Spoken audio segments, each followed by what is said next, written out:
Hey, what's up, everybody? Let's talk mental health, episode number 23, I believe. I just wanted to take a second first off to make sure you guys are all doing well, staying safe during this crisis.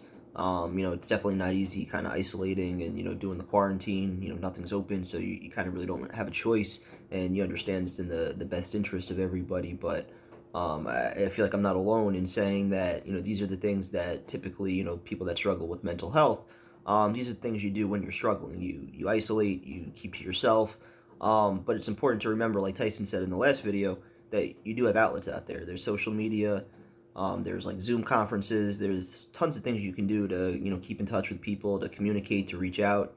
So, it is important to understand you're not alone. And, there's different outlets out there to, keep in touch with people and try to get through it day by day.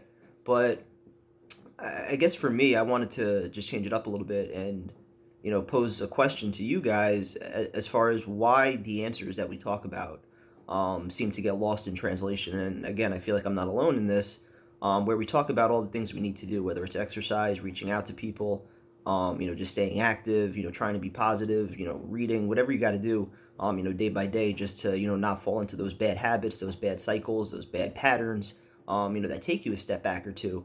So I'm just curious, why, we've been through it long enough, once you reach the age of, any time in high school, I think, or, even in college, or you begin to understand it, what's going on in your brain, you know the answers and you know what you're supposed to be doing.